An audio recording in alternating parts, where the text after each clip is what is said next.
जय हिंद दोस्तों, आप लोग कैसे हैं। उम्मीद करते हैं कि आप लोग अच्छे ही होंगे।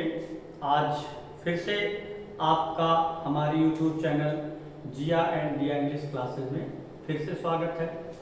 तो कल का जो टॉपिक था हम लोगों ने जो पढ़ा वो पास्ट इंडेफिनिट का अफर्मेटिव था, और आज का जो टॉपिक होगा वो पास्ट इंडेफिनिट का निगेटिव होगा। कुछ लोगों को सोच रहे होंगे कि सर जी इसके पहले का जो टेंस पढ़ाते थे अफर्मेटिव निगेटिव दोनों एक साथ पढ़ा देते थे, अब की बार क्यों एक साथ ना पढ़ा के अलग अलग कर रहे हैं। और अलग अलग करने का रीजन यही है कि अफर्मेटिव के कुछ रूल्स इसमें अलग होते हैं, निगेटिव के कुछ रूल अलग होते हैं, इसीलिए मैंने इनको अलग अलग किया है। अगर मैं इनको अलग नहीं करता तो जो कुछ बच्चे नए हैं जो भी सीख रहे हैं उनको थोड़ा सा दिक्कत हो सकती थी, ठीक है। लेकिन इसीलिए मैंने इनको अलग किया, और अलग करने के बाद हम क्या है क्या नहीं है इसके बारे में थोड़ा सा हम सीखेंगे या जानेंगे। तो चलिए स्टार्ट करते हैं पास्ट इंडेफिनिट का निगेटिव सेंटेंस। और निगेटिव सेंटेंस में अनुवाद करने के नियम को हम आज जानेंगे। क्या कह रहा है निगेटिव सेंटेंस में अनुवाद करने का नियम। यदि वाक्य नकारात्मक, क्या है भाई, नकारात्मक है और वाक्य के बीच में क्या आ जाए, केवल और केवल नहीं। अभी केवल हम नहीं की बात कर रहे हैं कि वाक्य के बीच में क्या आ जाए, नहीं शब्द आ जाए या शब्द आता, वाक्य के बीच में नहीं शब्द आया है तो अनुवाद करते समय सबसे पहले हम कर्ता लिखते हैं। क्या लिखेंगे, कर्ता। उसके बाद तुरंत बाद, मतलब उसके तुरंत बाद सहायक क्रिया डिड नॉट, मतलब अब इसमें हम नहीं की अंग्रेजी किससे लिखेंगे, डिड से, डिड नॉट। मुख्य उसके सहायक क्रिया डिड नॉट लिखकर मुख्य क्रिया की पहली अवस्था लिखकर कर्म व अन्य लिखते हैं। क्या कह रहा है, यदि वाक्य नकारात्मक हो जाए और नकारात्मक में केवल और केवल क्या आए, नहीं आए, क्या आए, केवल और केवल नहीं आए, तो नहीं के अंग्रेजी हम किससे लिखेंगे, डिड नॉट। और डिड नॉट के साथ मुख्य क्रिया की कौन सी अवस्था होगी, पहली अवस्था। फिर यहाँ नोट करके हमने कुछ लिखा, अब उस नोट को थोड़ा सा हम पढ़ लेते हैं क्या है क्या नहीं, ठीक। अब वो नोट क्या है, कह रहा है पास्ट इंडेफिनिट टेंस में नकारात्मक होने पर केवल सहायक क्रिया डिड नॉट का प्रयोग। कौन सी सहायक क्रिया, सिर्फ एक ही सहायक क्रिया है, डिड नॉट का प्रयोग किया जाता है या करते हैं। उसके साथ मुख्य क्रिया की पहली अवस्था लिखी जाती है। क्या लिखी जाती है, उसके साथ मुख्य क्रिया की पहली अवस्था। अब और कुछ थोड़ा सा हम जानेंगे। ये इसका एक तरह से आपका हो गया ट्रिक। क्या हो गया आपका ट्रिक। और ट्रिक क्या कहता है कि अगर वाक्य में क्या आ जाए, नहीं, तो नहीं की अंग्रेजी किससे लिखेंगे हम, डिड नॉट। किससे लिखेंगे, डिड नॉट। मतलब ये वाक्य में जैसे देखिए जितना मैंने ये रूल लिखवाया उसका मैंने एक लाइन में बता दिया। क्या कह रहा है कि ये वाक्य में क्या आ जाए भैया, नहीं, तो नहीं के अंग्रेजी हम किससे लिखेंगे, डिड नॉट से। और डिड नॉट के साथ हम मेन की कौन सी अवस्था लिखेंगे, पहली। कौन सी अवस्था लिखी जाएगी, पहली। और हर सब्जेक्ट के साथ, मतलब हर, चाहे वो करता एक वचन हो चाहे करता बहुवचन हो, सभी के साथ मुख्य क्रिया की हम कौन सी अवस्था लिखेंगे, पहली। कुछ लोग कहेंगे सर जी नेवर नहीं बता रहे अभी आप इसमें, तो नेवर का रूल्स कुछ अलग हो जाता है, तो नेवर का अलग वीडियो में बनाएंगे ताकि आप अच्छी तरह से समझ जाए। अगर मैं एक ही में सब मिक्स कर दूंगा तो कहीं ना कहीं कुछ लोगों को कंफ्यूजन होगा, बहुत लंबा वीडियो नहीं जाएगा, बहुत आराम से और अच्छी तरह से आपको समझ में आ जाएगा। तो जैसे हमने वाक्य लिखा, अब इसी स्ट्रक्चर पे इसी के अकॉर्डिंग में हम लोग इसको ट्रांसलेट करेंगे। क्या करेंगे, ट्रांसलेट करेंगे। अब ट्रांसलेट में क्या, जैसे हमने कहा कि भैया जब नहीं आवे तो नहीं के अंग्रेजी केवल डिड नॉट से लिख लो, और डिड नॉट से के साथ मुख्य क्रिया की पहली अवस्था, चाहे करता एक वचन हो और चाहे करता बहुवचन। क्लियर, ठीक। अब हमने स्ट्रक्चर बनाया। सबसे पहले हमको लिखना क्या है, सबसे पहले हमको लिखना सब्जेक्ट, मतलब कर्ता। कर्ता के बाद आंखें बंद करके आप लिख सकते हैं डिड नॉट, चाहे कर्ता एक वचन हो चाहे बहुवचन हो, दोनों के साथ हम कौन सा नॉट लिखेंगे, डिड नॉट। मेन वर्ब की हम उसके बाद पहली अवस्था, और उसके बाद ऑब्जेक्ट लिखेंगे, और ऑब्जेक्ट के बाद फिर क्या लिखेंगे, अदर। क्या लिखेंगे, अदर। आ जाते हैं। उसने, अब हम इसे पे एक्सरसाइज देख लेते हैं। क्या है एक्सरसाइज हमारा? उसने मुझे कल एक कलम नहीं दिया। क्या किया? उसने मुझे कल एक कलम नहीं दिया। उसने है तो उसने के लिए सबको जब पता है क्या लिखेंगे? ही। अब ही के तुरंत बाद हम क्या लिखेंगे? नकारात्मक है तो हमको क्या कौन सा नॉट लिखना है? डिड और नॉट। क्या लिखा? He did not. अब मेन वर्ब, तो मेन वर्ब है क्या? देना, तो ही डिड नॉट गिव। क्या हो जाएगा? गिव। अब बचा क्या? किसे दे रहा? मुझे, तो ही डिड नॉट गिव मी। क्या दे रहा? ए पेन, तो हो जाएगा ए पेन। अब लास्ट में बचा कल, तो हमने कहा जब पास्ट की बात आएगी तो पास्ट में हम क्या लिखेंगे? स्टार्टेड। क्लियर? आगे कहीं कहीं देखिए इस जैसे लिखा he did not give me a pen या he did not give a pen to me study लिखते तब भी ये गलत होता नहीं। अब उसको किसी को जबरदस्ती गलत करना है तो कर दे, लेकिन गलत नहीं होगा, पक्का है। मैं इसको प्रूफ करके दिखा सकता हूँ। अगर किसी को डाउट हो कि नहीं सर जी आप गलत बता रहे हैं कि इस तरह नहीं, मतलब इस तरह नहीं, इस तरह होगा, दोनों एंगल से हम लिख सकते हैं, लेकिन ये एंगल आपका सबसे बेस्ट होगा। जो एंगल है आपका तरीका ये आपका बेस्ट है, लेकिन अगर उस तरह लिखते तब भी गलत नहीं होगा। ये मैं कह सकता हूँ, दावे के साथ कह सकता हूँ। अगर ये लगे किसी को कि सर जी गलत बोल रहे हैं तो मैं आपको दिखा सकता हूँ, किसी न किसी एक्सरसाइज में होगा। आगे कह रहा चपरासी ने आज घंटी नहीं बजाया। अब इसमें हमारा क्या है भाई? हमारा अब इसमें ऑब्जेक्ट आ गया चपरासी। क्या आ गया? सॉरी सब्जेक्ट क्या? चपरासी। चपरासी के क्या लिखेंगे? The peon. क्या हो जाएगा? The peon. अब जब नकारात्मक है तो आंखें बंद करके तुरंत कर्ता के बाद क्या लिख देना है? डिड, और डिड के बाद नॉट। क्या बंद करके आंखें लिख देना? Did not. अब मेन वर्ब, तो मेन वर्ब क्या है? बजाना। अब देखिए बजाने के अंग्रेजी दो होती है, एक होता है रिंग और एक होता है प्ले। जिस चीज से कोई धुन निकले उसके लिए हम लिखते हैं प्ले, और जिस चीज से धुन ना निकले उसके लिए हम लिखते हैं रिंग। तो यहाँ घंटी बजाने की ओर है, इसको पीट के बजाओगे, कोई विशेष तरह का कोई धुन नहीं होगा, इसके लिए हम क्या लिख सकते हैं? यहाँ रिंग। यहाँ हो जाएगा रिंग, और रिंग के बाद बचा क्या है? बेल, तो रिंग द बेल। लास्ट में बचा आज, तो आज के लिए यहाँ लिख देंगे हम टुडे। क्लियर? आ जाते हैं नेक्स्ट टॉपिक पे। उसने अपना पाठ याद नहीं किया। कह रहा है उसने अपना पाठ, तो उसने के लिए भी हम यहाँ क्या लिखेंगे? ही। और ही के साथ हम क्या लिखेंगे भाई? अब क्या लिखना है? क्या नहीं है तो सीधे आंखें बंद करके यहाँ लिखना है क्या? Did not. अब डिड नॉट के बाद हम लिखेंगे मेन वर्ब। तो मेन वर्ब क्या है? याद करना। तो लर्न माने होता है याद करना। अब लर्न, अब बचा क्या? अपना पाठ। तो अपने की अंग्रेजी क्या लिखा? ही के साथ अपने की अंग्रेजी क्या लिखा जाएगा? यहाँ हिज, और यहाँ क्या हो जाएगा? लिस। क्या हो गया? His lesson. तो he did not learn his lesson। अभी भी कुछ बच रहा है, उसने अपना पाठ। हाँ clear. he did not learn his lesson।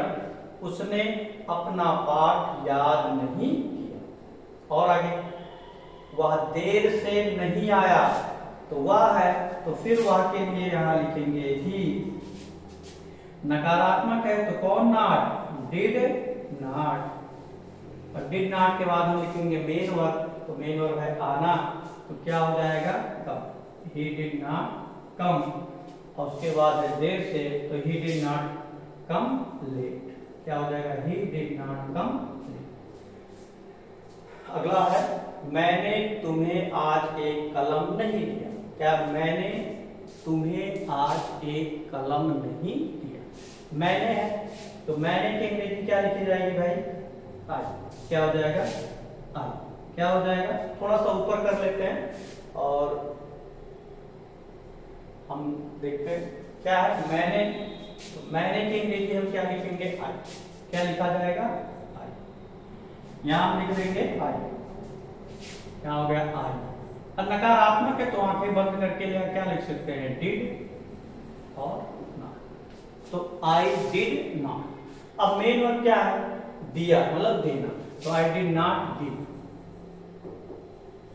अब बचा क्या? किसे दिया? तुम्हें। तो I did not give you, क्या दिया? एक कलम, एक पेन। अब लास्ट में क्या बचा? आज। तो I did not give you a pen today. क्या हो जाएगा? टुडे। शायद पहले वाले से कुछ मिलता जुलता है। देखिए, इस तरह से आपका नकारात्मक होता है कंप्लीट। और अगले वीडियो में हम मिलेंगे नेवर को यूज ऑफ नेवर लेकर के। और उससे पहले जहां तक मुझे मेरा मन कर रहा था आप लोगों को एक नई टॉपिक बताने की, जैसे अपने की अंग्रेजी। कुछ ऐसे भी बच्चे होंगे जिनको अपने की अंग्रेजी, जैसे माई सेल्फ, अपने की अंग्रेजी किसके साथ? किसकी? अपने की अंग्रेजी। क्या हो जाएगा? अपने की अंग्रेजी। My self English. ठीक है, मतलब किसके साथ अपने की अंग्रेजी क्या लगेगा उसके लिए हम कह रहे हैं। अब जैसे आपका मान लीजिए यहां सब्जेक्ट, और सब्जेक्ट के बाद यहां हो जाएगा, यहां आप लिख सकते हैं अपने की अंग्रेजी। क्या हो जाएगा? यहां अपने की अंग्रेजी। क्या हो जाएगा? अपने की अंग्रेजी। ठीक, आज हम इसको थोड़ा सा देख लेते हैं भाई, क्योंकि बहुत से बच्चे ऐसे हैं जो कभी कभी नहीं बता पाते, और जो जिनको याद है उनकी अच्छी बात है, जिससे एक बार उनका रिपीट हो जाएगा। और जिनको नहीं पता है उन लोग थोड़ा सा जान। अपने की अंग्रेजी में जैसे आपका पहला अक्षर मान लीजिए आई आ गया, तो आई के साथ अपने की अंग्रेजी क्या लिखा जाता है? क्या लिखा जाता है भाई? आई के साथ अपने की अंग्रेजी क्या लिखा जाता है? क्या लिखा जाता है? आई के बाद फिर आ गया आपका, जैसे आई के बाद हम यहां बात करेंगे वी का, तो वी के साथ अपनी की अंग्रेजी क्या लिखी जाती है? आओ। क्या लिखा जाता है? आओ। ठीक, यहां ये बहुत इंपॉर्टेंट चीज है। कभी कभी लोग कंफ्यूज हो जाते हैं कि अपनी की अंग्रेजी हम लगाएं किसके साथ? तो आई के साथ क्या हो गया? माई। वी के साथ हो गया आवर। अब यहां आपका तीसरा जो आ जाएगा, तीसरा आपका आ जाएगा यू। क्या आ जाएगा? यू। यहां यू के साथ अपनी की अंग्रेजी क्या हो जाएगी भाई? योर। क्या हो जाएगा? योर। यू के साथ अपनी की अंग्रेजी होती है योर, और यू के बाद तुरंत आ जाएगा आपका ही, और ही के साथ अपनी की अंग्रेजी क्या होती है? हिम।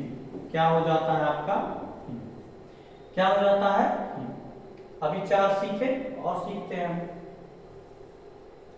अब ही के साथ जब हो गया हिम, तो ही के बाद यहां हम सी भी देख लेते हैं। सी के लिए अपनी की अंग्रेजी क्या हो जाएगा?